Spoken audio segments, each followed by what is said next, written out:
여러분, 저는 SFC 출신입니다. 고신교단에서 태어나서 자라왔는데요. 이 당시 한국교회 대부분이 그랬듯이 제가 자라온 교회 문화에서도요, 요한계시록을 어떤 종말에 대한 시나리오로 해석하는 그런 풍토가 자연스레 받아들여지고 있었습니다. 자, 제가 초등부 무렵으로 기억을 합니다. 교회 학교에서 함께 어떤 종말에 관한 영화를 시청한 적이 있었는데요. 그 영화의 내용은 다름이 아니고, 그럼 휴거를 아실 겁니다. 어느 날 갑자기 예수님을 잘 믿는 사람은 하늘로 불려 올라갑니다. 갑자기 사라져요. 이 땅에 남아있는 사람들은 요한계시록에 기록된 대로 오랜 시간 동안 시험을 받으면서 대환난의 기간을 거치며 이 사람이 정말 구원받을 수 있는 사람인지 아닌지를 테스트받는 그런 무서운 공포스러운 내용의 영화였습니다. 이때부터 제 악몽이 시작됐습니다. 밤에 잠을 잘 못 자겠어요. 그리고 밤에 깜깜한 데 가면은 왜 이렇게 무섭고 떨리는지 모르겠습니다. 제 공포의 근원은 이겁니다. 어린 시절이었으니까요. 믿고 의지하고 사랑하는 부모님. 제가 봤을 때 아버지는 목사님, 어머니는 사모님이시니까 얼마나 신실하게 느껴져요. 얼마나 예수님을 잘 믿으세요. 그러니까 이분은 분명히 하나님 데려가실 텐데 나는 믿음이 없는 것 같아요. 나 혼자 남겨지면 엄마 아빠 없이 나는 어떻게 살아야 되지? 이 환난을 나는 어떻게 겪어야 되지? 이 공포감 때문에요. 눈을 감았다가 또 엄마 있나? 아빠 있나? 이렇게 보면서 그렇게 한동안 무서운 시절을 보냈던 기억이 있습니다. 또 그 영화에도 포함되지만요, 짐승의 표식이라고 불리는 666, 여러분 잘 아실 겁니다. 이걸 몸에 받으면은 적그리스도다, 지옥 간다라는 그런 무분별적인 가르침을 받아들여서요, 한동안 저는 신문물, 그러니까 저는 얼리 어댑터 못된 게 제가 게을러서가 아니고 어렸을 적에 그런 교육 때문인 것 같아요. 삐삐, 시티폰, 핸드폰 다른 사람들이 다 사용하고 난 다음에 검증된 이후에 받아들인 편에 속합니다. 왜 그럴까요? 이게 혹시나 666이 아닐까? 이걸 무분별하게 받아들이면 이 몸에 666을 새기는 것처럼 적그리스도가 되어서 지옥 가는 건 아닐까? 이런 무분별한 이런 선입견, 이런 막연한 공포감에 시달리면서 살아왔던 것 같습니다. 여러분, 왜 그럴까요? 이 계시록을요, 어떤 종말에 일어날 일들을 설명하는 어떤 각본, 시나리오로 받아들이게 되면은요, 어떤 한 신학자가 이렇게 진단을 합니다. 그 결과는 필연적으로 두 가지가 있을 거라고. 그것은 바로 혼란과 두려움. 혼란스럽습니다. 오늘을 어떻게 살아가야 할지. 그리고 내일이 어떻게 될지 두려움 속에 살아가게 되는 것이 요한계시록을 어떤 미래에 일어날 종말에 대한 시나리오로 받아들일 때 생기는 필연적인 결과라는 거예요. 여러분, 그러다 보니까요, 요한계시록은 많은 분들에게 잘 읽혀지지 않는 책이 되었습니다. 막연히 두렵고 어렵고 이해하기 힘든 책이라고 받아들여질 때가 많이 있습니다. 저라고 예외가 아니에요. 제가 계속해서 성경의 여러 권을 강해하면서 설교를 해왔는데 이 요한계시록을 강해하기 전에는 특별한 마음의 부담감이 느껴졌습니다. 왜요? 여러분들께 무언가 잘못 전달해 드리면 오히려 역효과를 내지 않을까라는 그런 두려움이 있었던 것도 사실인 것 같습니다. 여러분, 저만 그런 게 아니에요. 실제로요, 종교개혁자인 루터는요, 이 요한계시록을 이 정경에 포함되어야 할지 말아야 할지를 고민했다라고 전해지고요, 칼빈 같은 경우에도 신약의 모든 성경책을 주석을 했지만 요한계시록만은 주석을 하지 않고 남겨두었습니다. 그만큼 많은 사람들에게 계시록은 어려운 책, 두려운 책으로 받아들여지고 있는 것이 사실인 것 같습니다. 자, 여러분, 오늘은 요한계시록 강의의 첫 번째 시간입니다. 오늘 이 시간의 목적은요, 우리가 요한계시록을 어떻게 읽어야 할 것인가, 앞으로 요한계시록 강의를 진행해 나갈 텐데 우리가 어떤 시각을 가지고 요한계시록을 바라봐야 할 것인가, 이걸 우리가 먼저 선결적으로 한번 해결을 해놓고 지나갔으면 좋겠습니다.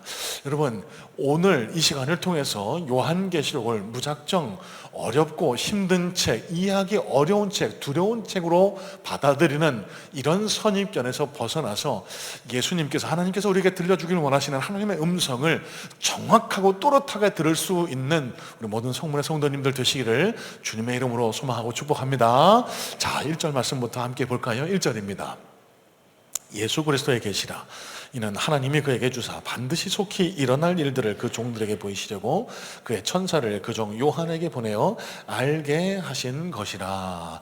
자, 여러분, 제가 결론적으로 먼저 드리고 싶은 소결론의 말씀을 먼저 드리고 싶어요. 여러분, 요한계시록은요 절대로 어려운 책이 아닙니다. 무서운 책도 아닙니다. 여러분, 여름 성경 프로젝트를 통해서 요한계시록을 2차례 이상 읽으셨을 줄로 압니다. 그렇죠? 네. 고개를 끄덕이시는 분들은 자신있게 네 이렇게 계시고, 그렇지 못하신 분도 계신데 지금도 늦지 않았습니다. 계속 요한계시록을 살펴나갈 텐데요, 계속 요한계시록을 읽어나가시고, 계시록을 읽으시면서 여러분들 받으신 인상은 무엇일까 모르겠습니다. 아직도 무섭게 두렵게 느껴지세요? 막상 읽어보니까 그렇지 않지는 않으실까요? 자, 여러분, 설교 서두부터 타인의 글을 인용하는 게 적절하지는 않다 느껴지지만 꼭 이 이야기를 함께 나누고 싶어서 이찬수 목사님이 설교 중에 인용하신 IVP라는 선교 단체에서 요한계시록 공부에 나와 있는 한 구절을 한번 인용해 보려고 합니다. 한번 잘 들어보세요. 나름의 선입견을 가지고 접근하는 어른보다는 어린이들이 요한계시록을 더 잘 이해할지도 모르겠다. 만일 어떤 어린이가 이 책을 이야기로 듣고서 어린 양이 무시무시한 짐승을 물리치고 승리해서 정말 기뻐요 라는 결론을 내린다면 그 아이는 이 책에 쓰인 것을 진정으로 듣고 마음에 새긴 것이리라. 여러분, 무슨 말인지 이해하시죠? 여러분, 왜 요한계시록이 어렵고 무섭게 느껴질까요? 어떤 색안경, 선입견을 가지고 읽으시기 때문에 그럴 수 있다는 겁니다. 여러분, 왜 요한계시록이 무섭게 느껴지셨어요? 그건 다 선입견입니다. 이전까지 누군가, 요한계시록에 정통한 누군가라고 소개한 사람이 이 요한계시록은 이런 책이야 라고 잘못 알려준 것을 무분별하게 받아들였기 때문에 그렇게 생각되실 수 있다는 거예요. 여러분, 이 IBP의 이야기가 뭘까요? 여러분, 이런 선입견을 갖고 읽는 것보다 어린아이가 아무 선입견 없이 읽었을 때 어린 양이 짐승들을 물리치고 승리해서 너무 기쁘고 좋아요 이렇게 결론 내리는 게 정말 맞는 해석이라면, 여러분, 이 자리에 계신 그 분들 중에 누구도 이 요한계시록을 이해 못해서 무섭고 어렵고 이해를 못했다 이러실 분은 단 한 분도 안 계실 거라는 말씀입니다. 여러분, 누차 말씀드립니다. 믿음은요 덮어놓고 믿으셔서는 안 됩니다. 여러분, 믿음은요, 여러분, 모든 의문점을 왜 이런 의문을 가지고 그 의문에 대한 답을 찾아 나가는 과정, 이 성찰이 필요해요. 그러면은 그 가운데 반드시 있어야 될 것은 하나님의 1차 계시인 성경책을 내가 직접 읽고 하나님의 음성에 내가 직접 귀를 기울일 필요가 있다는 사실입니다. 여름 동안 왜 계시록을 읽자고 했을까요? 많은 분들이 오해하고 계시고 많은 분들이 곡해하고 계시는 요한계시록이 어떤 내용을 담고 있는지 내가 한번 직접 살펴보자는 겁니다. 여러분, 오늘 이 시간을 통해서는 이 더 이상 요한계시록이 무섭고 어려운 책이라는 인식이 확 벗겨지는 그런 역사가 일어났으면 좋겠어요. 자, 그러면 요한계시록이 어떤 책인지를 더 자세히 알기 위해서는 이 요한계시록의 특징들, 내용들을 우리가 조금은 좀 살펴볼 필요가 있는데요, 제일 먼저 기억하셔야 될 것, 요한계시록에 기록된 기법입니다. 자, 여러분, 성경책에 기록된 기법들이 여러 가지가 있죠. 역사서가 있습니다. 창세기 같은 것이 역사서죠. 복음서가 역사서입니다. 있는 그대로를 기술해 놓은 걸 역사서라고 하고, 서신서의 형태가 있을 수 있습니다. 사도 바울이 여러 교회에 보낸 편지들, 심지어는 오늘 우리가 읽은 이 요한계시록도 요한 사도가 각 교회들, 이 소아시아 7교회에 보낸 편지라고 이해하시면 돼요. 다윗은 시를 써서 하나님을 찬양하는 시 형식의 말씀도 성경에 포함이 되어 있죠. 자, 그 가운데는 묵시문학이라는 것이 있습니다. 영어로는 아포칼립시스라고 하는데요, 이 묵시문학이 단어가 어려워서 그렇지 그다지 어려운 건 아닙니다. 이 묵시문학은요, 당시 시대 상황상 알아야 할 사람들만 아는 일종의 암호, 은어 같은 언어로 쓰여졌다라고 이해하시면 정확하겠습니다. 자, 여러분, 이게 무슨 뜻일까요? 이해를 돕기 위해서 일제시대를 한번 머릿속으로 그려보시길 바라요. 실제 여러분 있었던 일입니다. 이봉창 의사가 일본으로 건너가서 일본에서 탐지한 내용을, 일본의 내용을 어떤 한국에 있는 신문에다가 한 귀석에 이런 전보를 낸 적이 있다고 하는데, 콩은 1월 8일에 팔겠다는, 날씨가 좋으니 콩은 1월 8일에 팔겠다는 그런 전보를 신문에 낸 적이 있다고 해요. 여러분, 이 이야기가 뭔지 이해가 되세요? 아니, 갑자기 콩을 왜 1월 8일 날 팔어? 그때 값을 많이 쳐주나? 여러분, 일본 사람들은 누구나 다 그렇게 이해를 했을 겁니다. 하지만 같이 독립운동을 하는, 항일운동을 하는 모든 사람들은 이봉창 의사가 뭐를 의미하는지 알았을 거예요. 실제 이 기사의 내용은 1월 8일 날 어떤 거사를 진행하겠다라는 내용, 그런 의미를 포함하고 있었다고 합니다. 여러분, 그러면 일제시대에 뱀이라고 하면 누구를 상징할까요? 일본 총독부의 누군가? 혹은 쥐는 또 뭘 상징할까요? 밀정? 여러분, 이렇게 일정한 사람들만 알 수 있는, 다른 사람이 이 사실을 알았을 때는 뭔가 불이익이 되고 감추어져야 되는 그런 문학의 형태를 가리켜 묵시문학이라고 말을 하고 있습니다. 구약 성경 중에는요, 여러분 잘 아시는 다니엘서의 하반부가 묵시문학의 대표적인 형태가 되겠고요, 스가랴서, 에스겔서의 일부도 이 묵시문학의 형태를 띠고 있습니다. 자, 그러면 여러분, 요한계시록이 엄청난 비밀을 가지고 있었을까요? 아니요. 초대교회 성도들이 그렇게 많이 공부하신 분들 별로 없어요. 초대교회 성도들이라면, 함께 신앙생활하고 있는 그 성도들이라면 누구나 다 이해할 만한 그런 이야기가 요한계시록에 담겨 있다는 사실을 우리가 머릿속에 담고 있으면요, 요한계시록이 어려울 이유가 전혀 없다라는 겁니다. 자, 여러분, 또 2절 말씀도 한번 볼까요? 2절입니다. 요한은 하나님의 말씀과 예수 그리스도의 증거, 곧 자기가 본 것을 다 증언하였느니라. 자, 여러분, 이 요한계시록 1장 1절 2절에 그 저자를 명확하게 밝혀내고 있는데요, 요한 사도입니다. 여러분, 요한 사도가 이 글을 기록할 당시는요, 성경학자들이 주후 약 95년, 96년경으로 추정을 하는데요, 자, 그러면 요한 사도가요 이미 한 100살 가까웠을 때입니다. 다른 사도들은 이미 다 순교했습니다. 혼자 남아서 복음을 전하다가 이 로마 당국에 의해서 체포되어 반모라는 섬, 돌섬입니다. 지금의 터키 남서쪽에 위치한 한 작은 돌섬인데, 이곳에 유배되어 있을 때 예수 그리스도께서 요한 사도를 통해 보여주신 계시의 내용을 기록한 글이 바로 이 요한계시록이라는 거예요. 자, 그러면 이 당시 시대 상황을 우리가 조금은 알 필요가 있습니다. 여러분, 주후 95년, 96년이면 당시 황제는 도미시안 황제입니다. 네로 황제 뒤를 이은 도미시안 황제가요, 기독교를 무시무시하게 핍박합니다. 여러분, 이 당시 시대 상황은요, 예수를 믿는다라고 하면 무작정 잡아 끌고 갑니다. 투옥시킵니다. 고문합니다. 잡아 죽입니다.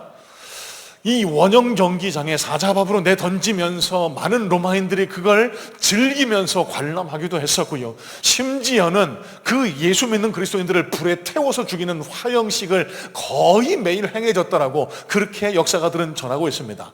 성경에 포함되지 않는, 정경에 포함되지 않는 사본의 한 형태는요, 어떤 모자의 일화가 소개가 되어 있는데, 로마 군인들이 이 어머니 앞에 자녀를 묶어놓고 잡아놓고 고문하면서 그렇게 종용합니다. 네가 여기서 예수 그리스도를 포기하면은 네 자녀를 살려주겠지만, 그렇지 않으면 네가 보는 앞에서 이 자녀를 죽일 거라고.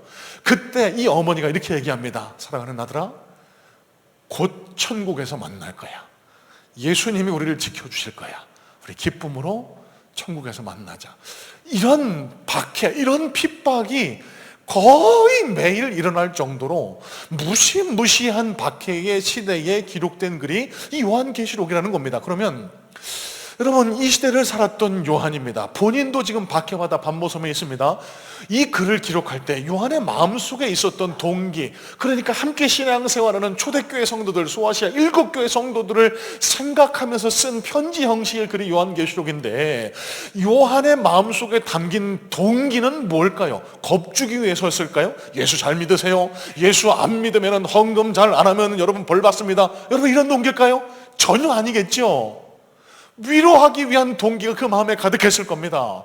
여러분, 저도 목회자입니다. 같이 신앙생활하는 성도님이 힘들다, 어렵다, 질병 때문에 너무 어려워하신다 그러면 마음이 아파요. 마음이 무거워집니다. 저도 다운이 돼요. 여러분, 요한사도도 마찬가지였을 거예요. 매일매일 눈 뜨면은 이 무시무시한 박해를 대면해야 했던 이 초대교회 성도들을 예수님으로부터 받은 이 계시 환상을 통해서 위로하고 싶은 것이 이 요한사도의 근본적인 동기였을 거예요. 자, 이찬수 목사님은 이렇게 설교합니다. 그러면 상식적으로 한번 생각해 보라고. 그러면 이 요한 사도가 이 교회 성도들에게 써 보낸 편지를 뭐 협박하기 위해서 무섭게 막 이해하기 어렵게 그렇게 기록을 했을까? 전혀 아니라는 사실입니다. 여러분, 제가 드리는 말씀을 잘 이해하세요. 이런 말씀을 듣고 나시면 이 요한계시록을 대할 때 무슨 비밀을 푼다, 뭐 어려운 식으로 상징적으로 해서 이거 다 틀린 접근법이라는 겁니다. 최진숙 목사라는 분이 요한계시록을 풀어 쓴 책에서 이런 내용을 소개하는데요. 한번 잘 들어보시기 바랍니다. 요한으로부터 받은 서신을 회람할 때 이 서신을 읽거나 듣는 회중은 특별한 학식이나 종교적인 전문적 배경 지식을 갖춘 자들이 아니었다. 그러나 각 교회 지도자들 뿐만 아니라 대다수의 평범한 성도들은 이 서신의 내용을 잘 이해했으며 이 서신을 통해 주님의 약속과 음성을 듣고 힘을 내어 믿음의 선한 싸움을 싸웠다. 당시의 수신자들이 이 내용을 알기 위해 필요 조건이 있었다면 그것은 예수 그리스도 복음에 대한 이해였다. 그것이면 충분했다. 여러분, 무슨 말씀인지 이해하시죠? 요한계시록이 기록된 목적은 환난의 시대, 여러분 지금도 마찬가지입니다. 환난과 박해의 시대죠. 이 환난의 시대, 예수 믿는 사람으로서 주님이 나와 함께 하고 계심을 상기시켜 주므로 이 믿음의 선한 싸움을 잘 싸워내기 위해 무장시켜 주기 위한 책이라는 사실입니다. 이 요한계시록에 대한 오해를 한꺼풀 벗겨내기 위해서 제가 한 예화를 좀 들어보려고 합니다. 어떤 한 미혼 여성 청년이요, 누군지 모르는 한 남성의 스토킹을 당했습니다. 누군지도 모르는데 계속 문자로 구애를 해오는 거예요. 당신 보고 첫눈에 반했다. 나를 좀 만나자. 나와 함께 교제해보자. 근데 누군지도 모르는데 자꾸 이렇게 문자를 보내니까 좀 처음에는 대수롭지 않게 여겼다가 거의 매일 뭐 자꾸 보내는 거예요. 그러니까 좀 무섭지 않겠습니까? 밤길 가는데도 무서워. 그리고 뒤를 돌아보게 되고, 밤에 잘 안 나가게 되고, 밤에 창문에 그 커튼을 뭐 꽁꽁 걸어 잠그고 그렇게 생활하게 되고, 그런 시간을 한동안 보냈대요. 그러다 보니까 옆에 있는 친한 친구가 너 그러지 말고 내가 남소 해줄게. 여러분, 남소 뭔 줄 아세요? 요새 아이들이 급식제입니다. 남자 소개시켜 줄 때 할 때 줄여서 남소라고 한대요. 소개팅 시켜줄게라고 했답니다. 소개팅을 받으러 나갔어요. 그런데요, 별 기대 없이 나갔는데 이 남자 청년이 들어오는 순간 눈이 동그래졌습니다. 여러분 용서하고 들어주세요. 또 급식체 줄임말 하나 알려드립니다. 존잘. 엄청 잘생긴 거예요. 마음에 쏙 드는 겁니다. 이제 대화를 나눠보니까요, 공부도 많이 했고 생활도 건실하고 너무너무 뭐 젠틀하고 좋은 거예요. 즐거운 시간을 마치고 이제 각자 헤어지고 남자가 청년이 애프터 신청을 합니다. 다음에 언제 또 볼 수 있을까요? 만나 주실 거죠? 그럼요. 언제 만나요? 그런데 그 마지막에 남자 청년이 이런 이야기를 합니다. 그런데 왜 전에는 제 문자를 그렇게 반응이 없으셨어요? 여자친구가 깜짝 놀랐습니다. 전에는 그 문자를 보고 무섭고 두렵고 왜 이러지 이랬는데 이 남자가 누군지 아니까 그때부터 받았던 문자가 너무너무 달리 보인다는 거예요. 여러분, 제가 무슨 말씀 드리는 줄 아시겠죠? 여러분, 요한계시록이 무섭고 어려울 필요가 없습니다. 여러분, 예수님이 요한을 통해서 이 땅을 살아가는 그리스도인 저와 여러분에게 써주신 사랑의 편지라고 이해하시고 읽으시면 정확할 겁니다. 여러분, 오늘부터 요한계시록 읽어 가실 때 예수님이, 나를 사랑하시는 예수님이 이 땅을 살아갈 때 어떤 마음 자세, 어떤 신앙의 자세를 갖고 살아가기를 원하시는지 이 마음, 위로의 마음으로 써서 보내신 편지가 바로 이 요한계시록이라는 사실을 기억을 하시고 이 요한계시록을 읽어나가고 함께 살펴보는 동안 하나님의 위로의 음성으로 여러분의 삶과 심령에 주님 주시는 은혜가 충만하게 되시기를 주님의 이름으로 소망하고 축복합니다. 자, 두 번째입니다. 7절 말씀도 다시 한번 살펴볼까요? 7절입니다. 볼지어다 그가 구름을 타고 오시리라. 각 사람의 눈이 그를 보겠고 그를 찌른 자들도 볼 것이요 땅에 있는 모든 족속이 그로 말미암아 애곡하리니 그러하리라. 아멘. 자, 여러분, 요한계시록을 바르게 해석하기 위한 두 번째 중요한 관점의 틀이 있습니다. 뷰 포인트라고 할까요? 프레임이라고 할까요? 여러분, 건강한 종말론의 관점을 가지고 이 요한계시록을 읽으실 수 있어야 합니다. 여러분, 제가 왜 이 말씀을 드릴까요? 요한계시록이 어렵고 무섭고 깊이 해야 할 대상으로 여겨지는 그 기저에는요, 그 근본에는요, 이 그릇된 종말론적인 신앙, 이 잘못된 종말론에 대한 이해로부터 기인한다라고 이해하셔야 돼요. 여러분, 그러면 우리가 가져야 될 건강한 종말론은 뭘까요? 이 개혁주의 신앙을 가진 저와 여러분들이 가져야 할 건강한 종말론은 이것도 역시 결론부터 말씀을 드리면은요, 여러분, 앞으로 다가올 종말을 소망하며 살아가되 이미 내 안에 임재해 계신 주님과 함께 오늘 하루를 성실하게 최선을 다해 살아가는 것, 여러분, 이게 성경이 가르쳐주는 건강한 그리스도의 종말론이라는 사실입니다. 자, 여러분, 제가 무슨 말씀을 드리는지 함께 좀 자세히 살펴보도록 하죠. 자, 먼저 사진 몇 장 좀 살펴보도록 하겠습니다. 1992년자 신문의 기사입니다. 제가 좀 영상을 들고 올까 했는데 좀 여러분 또 놀라실까봐, 여러분 1992년에 있었던 다미 선교회 사건을 기억하시는 분들 계실 겁니다. 저 신문의 기사가 바로 그 사건을 기록한 내용인데요, 1992년 10월 28일 0시, 그러니까 24시가 되겠죠. 이 다미 선교회를 만든 이장림 씨가, 목사라고 언론에 소개되는데 저는 목사라고 칭하지 않겠습니다. 이장림 씨가 이 다미 선교회를 통해서 그날 그 시각에 예수님이 재림하신다라고 많은 사람들 미혹했던 거예요. 많은 사람들이요, 생업을 포기하고, 학생들은 학업을 포기하고 저 다미 선교회로 몰려들었습니다. 여러분, 어느 날 어느 시에 예수님이 오신다, 세상의 종말이 온다, 필연적인 결과는 뭘까요? 현실에서 도피하게 됩니다. 현실에 대한 소망을 내려놓게 됩니다. 그날만을 고대하게 돼요. 그래서 이날 휴거, 하늘로 부름받지 못하면 이 땅에서 엄청난 고난, 박해를 당해야 된다, 이렇게 잘못 가리키는 통에 많은 사람들이 집안 재산을 다 팔았습니다. 집도 팔고 재산도 다 팔아서 교회에다 갖다 바친 다음에 저 다미 선교회에 모여서 다가올 그날 예수님의 재림, 예수님이 공중에서 구름 타고 오신다, 이걸 기다렸던 거예요. 여러분, 그런데 어떻게 됐죠? 아무 일도 일어나지 않았습니다. 1992년 10월 28일이면 제가 그 당시 대학교 1학년이었는데 저는 아무 생각 없이 지나갔던 것 같아요. 근데 여러분, 이날 92년 10월 28일 저녁에요, 온통 뉴스가, 방송이 난리가 났습니다. 세상이 떠들썩했어요. 온 방송사들이 와서 이 다미선교회를 비추고 있고, 이 신문 기자들, 언론사들이 몰려들어서 과연 무슨 일이 날 것인가, 잘 믿지는 않았지만 진짜 예수님이 오시면 어떡하나 막 그러면서 그 안에는요, 흰옷을 입은 사람들이 막 미치광이처럼 기도하면서 그렇게 휴거 재림을 기다리고 있었던 거예요. 그런데 아무 일도 일어나지 않았습니다. 이 다미 선교에서 변명하기를요, 날짜 계산을 잘못했다, 며칠 후에 오실 것이다.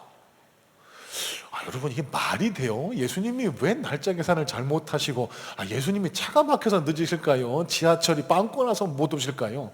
이 말이 안 되는 얘기잖아요, 그죠? 결론은 건강한 신학을 갖지 못한, 건강한 종말론을 가지지 못한 세대주의 종말론자 이장림 씨가 이 신도들의 재산을 털어먹기 위한 사기극으로 결론이 났습니다. 여러분, 이런 사기극은 이때만 있는 게 아니죠. 계속해서 벌어지고 있습니다. 여러분, 실제로 2019년에 있었던 또 한동안 우리 마음을 아프게 했던, 제 설교에도 종종 두 차례인가 지금 소개했던 것 같습니다. 과천 은혜로교회 신옥주라는 사람, 이 사람도 목사라고 하는데요, 이 사람도 성경을 제대로 공부 못하는 사람입니다. 이 사람도 세대주의 종말론자입니다. 그래서 이 사람들도요, 저 과천에 근거지를 두고 있다가 피지로 가자고, 거기에 낙원이 있다고, 그곳에서 예수님의 재림을 기다리자고, 그래서 자기 전 재산을 털어서 교회에다 갖다 바치고 피지로 이주해 가서 그곳에서 그 노동자, 이 강제 노동을 하고 있는 그런 이상한 그런 집단들도 언론에 고발되기도 했습니다. 물론 신옥주 씨는 지금 복역 중에 있습니다. 아직도 재판 중에 있고요. 아동학대죄, 특수폭행죄, 그리고 여러 가지 죄들로 지금 재판이 진행 중이고 복역 중에 있습니다. 사기죠, 여러분. 여러분, 예수님이 언제 어느 날짜에 오신다? 다세대주의 종말론자들이 현혹하기 위해서, 자기 말에 복종시키기 위해서 수단으로 쓰는 사기극에 불과하다는 사실을 아셔야 됩니다. 여러분, 이 시점에서, 이 포인트에서 놓치지 말고 꼭 언급을 해야 될 부분이 있는데요. 신천지입니다. 구원파입니다. 이 땅을 휩쓸고 있는 이단 집단들의 행태들입니다. 다세대주의 종말론자들입니다. 이 사람들이 가리키는 것 대표적으로 신천지입니다. 이 사람들은요, 이 이만희를 통해서 신일합일, 그러니까 이만희를 잘 믿으면 하나님의 천사와 같은 육신을 덧입게 된다라고, 그래서 1000년 동안 이 땅에서 왕국을 누리게 된다고 가르칩니다. 그리고 14만 4천, 요한계시록에 기록된 14만 4천 명에 포함되면 각 사람이 이 땅을 다스리게 된다라고 그렇게 현혹해서 수많은 이들을 그 신천지로 이끌어냈습니다. 여러분, 잘 들으세요. 이 사람들은요, 이만희를 믿지 않으면 구원이 없다라고 하기 때문에 가족조차도, 교회 목사조차도 이 신천지 가는 거 막으면은 그게 다 사탄이라고 그럽니다. 그래서 가정을 깨트립니다. 자기 하는 일을 다 내버려두고 신천지의 모든 것을 목을 매게 합니다. 여러분, 성경의 어느 구석에 자기 부모를 미워하고 형제를 버리라고 했습니까? 이만이라는 한 개인이 이 땅을 어지럽히고 가정을 깨고 많은 수많은 그리스도인들의 마음을 어지럽히는 안타까운 일들이 지금도 계속 진행되고 있고 계속 이어지고 있다는 사실이에요. 여러분, 그런데 궁금한 점이 있습니다. 왜 그러면 이런 일들은 근절 안 되고 계속해서 있어 왔을까? 왜 이런 일들이 계속 반복돼서 일어날까? 여러분, 근본적으로 우리 마음속에 막연한 두려움이 있기 때문이라는 걸 아세요? 왜 신천지에 가고, 왜 구원파에 가고, 왜 이런 다미성교회가 생기고, 왜 은혜로교회 같은 사람들에게 현혹될까? 여러분, 현실에 대한 도피의 성격으로 종말론을 받아들이고 있기 때문입니다. 현실이 너무 어려워요. 오늘 하루를 살아가는 게 너무 힘이 듭니다. 그러다 보니까 어떻게든 빨리 세상이 끝났으면 좋겠다, 내가 다른 세상으로 넘어갔으면 좋겠다, 이런 잘못된 기대가, 이런 종말론을 그릇되게 가르치는 것에 막연한 기대를 품고 거기에 몸을 의탁하게 하고, 그래서 자신의 삶뿐만 아니라 가정도 망치는 이런 일들을 일어나게 한다는 겁니다. 자, 다시 말씀드립니다. 여러분, 성경이, 예수님이 우리에게 가르쳐주는 종말론은 아주 명확합니다. 때와 시기는 아버지께 맡기고 오늘 하루를 충실하게 살아라. 여러분, 이게 성경이 가르쳐주는 건강한 종말론이에요. 자, 예수님의 말씀입니다. 누가복음 21장 8절로 9절 말씀 제가 한번 읽어봐 드릴게요. 이르시되 미혹을 받지 않도록 주의하라. 많은 사람이 내 이름으로 와서 이르되 내가 그러하며 때가 가까이 왔다 하겠으나 그들을 따르지 말라. 난리와 소유의 소문을 들을 때에 두려워하지 말라. 이 일이 먼저 있어야 하되 끝은 곧 되지 아니하리라. 자, 요한계시록을 읽으실 때 꼭 20장을 넘어가면서도 제가 설명을 드릴 테지만 꼭 이해하고 넘어가셔야 되는 이 천년 왕국에 대한 이야기를 잠깐 좀 언급해 드리려고 합니다. 이 구원파, 신천지, 각종 이단 집단들이 이 빠지지 않고 꼭 들먹이는 이 요한계시록의 내용이 천년 왕국입니다. 요한계시록 20장에 보시면은 이 천년이라는 단어가 6번이나 등장하는 대목이 있는데요. 자, 한번 읽어볼까요? 요한계시록 20장 1절로 3절까지만 한번 볼게요. 또 내가 보매 천사가 무저갱의 열쇠와 큰 쇠사슬을 그의 손에 가지고 하늘로부터 내려와서 용을 잡으니 곧 옛뱀이요 마귀요 사탄이라. 잡아서 1000년 동안 결박하여 무저갱에 던져 넣어 잠그고 그 위에 임봉하여 1000년이 차도록 다시는 만국을 미혹하지 못하게 하였는데 그 후에는 반드시 잠깐 노일이라. 자, 자, 여러분, 여기 계시록 20장 1절부터 10절에는요 천년이라는 단어가 무려 6번 등장합니다. 여기로부터 천년 왕국이라는 학설이 만들어졌습니다. 여러분, 예전부터 있었던 이단의 일종이에요. 이걸 다 구원파가, 신천지가 받아들이면서 나름대로 업데이트한 게 지금 저들의 교리입니다. 여러분, 이들의 교리, 천년 왕국의 교리가 어디서부터 발생했을까요? 잘못된 종말론입니다. 세대주의 종말론입니다. 여러분, 세대주의적 종말론을요 전천년설, 후천년설, 무천년설로 나눠볼 수가 있는데, 여러분 좀 복잡한 이야기입니다. 여러분 다 기억하실 필요 없어요. 이 신학자들도 기피하는 해석의 내용이 이 내용이긴 하지만 딱 요거 하나만 머릿속에 집어넣으시면 되겠습니다. 여러분, 천년이라는 것은 상징에 불과하다는 사실, 이 전천년설, 후천년설을 주장하는 세대주의 종말론자들은요 예수님께서 재림하신 전후에 이 땅에서 천년이 있고, 그 가운데에 여러분 아까 제가 언급한 영화사건, 휴거가 일어난 이후에 이 땅에서 대박해, 대환란이 일어난다, 그때를 가리켜서 천년왕국이라 그렇게 가르치면서 세대주의 종말론, 그러면서 그 재림한 예수가, 재림한 보혜사가 나라고 가리키는 거예요. 이만희가 보혜사래요. 이만희가 재림한 구세주래요. 구원파 안상홍 장길자가 그 재림한 예수라는 겁니다. 말도 안 되는 얘기인 겁니다. 여러분, 여기 나와 있는 천년이라는 숫자는요 상징입니다. 여러분, 이 천년을 문자 그대로 해석할 때 세대주의적 종말론의 그릇된 결론에 빠지게 되는 거예요. 여러분, 개혁주의 생명신학의 이 종말론에 대한 관점은요 무천년입니다. 아니, 조금 더 정확하게 얘기하면 현천년입니다. 우리가 믿고 이해하는 종말은요 예수님께서 2000년 전에 오셨잖아요. 왜요? 우리의 죄를 다 담당하시기 위해서. 그리고 십자가에 달려 돌아가시고 3일 만에 부활하셔서 하늘로 승천하셨습니다. 곧 오실 거라고 말씀하십니다. 자, 그러면 예수님의 초림과 재림 사이 모두를 가리켜 우리는 천년으로 이해하고요, 이렇게 받아들일 때 오늘이 바로 종말이라고 이해하는 겁니다. 오늘이.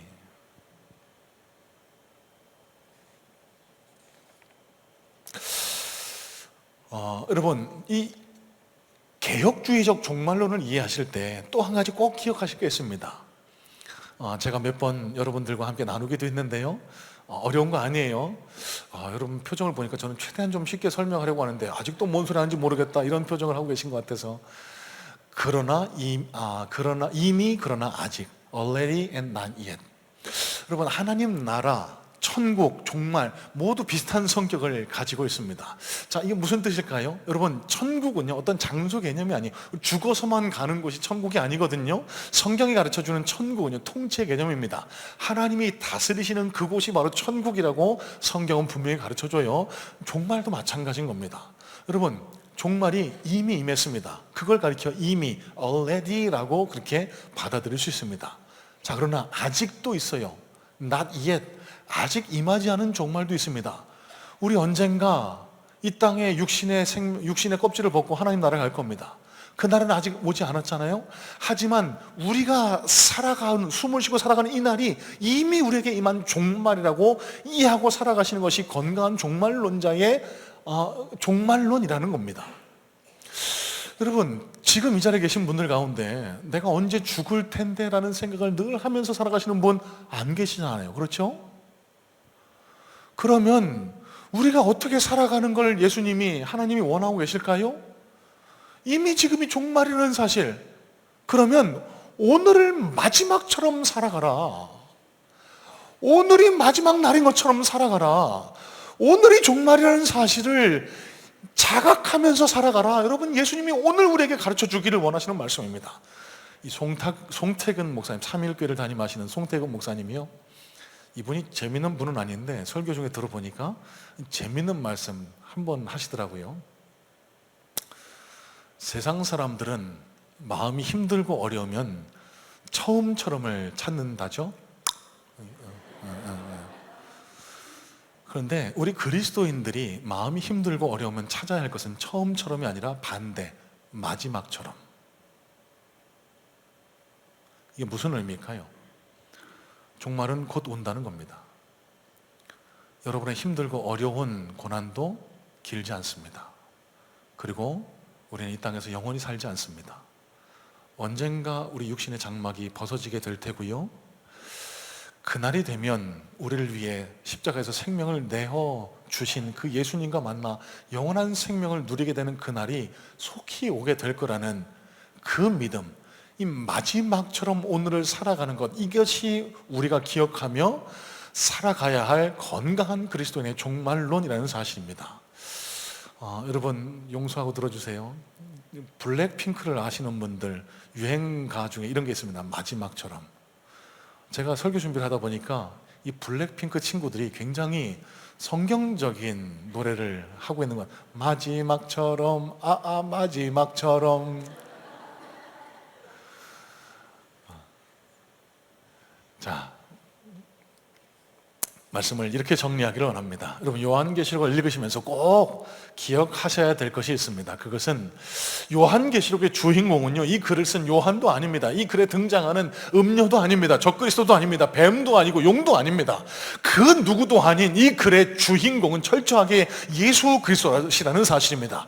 여러분 오늘 설교의 제목도 7절 말씀을 그대로 본따서 그렇게 정했거든요. 저 뒤에 마지막 22장도 보면은요, 오늘 1장에 등장한 구절과 거의 똑같이 반복되는 한 구절이 있습니다. 알파와 오메가이신 예수 그리스도께서 속히 오시리라는 이 구절이 똑같이 반복되고 있습니다. 자, 그러면 요한계시록을 여는 1장과 마지막 22장에 똑같은 구절을 앞뒤로 배치해 놓는다? 여러분 이게 무슨 의도를 가지고 있을까요?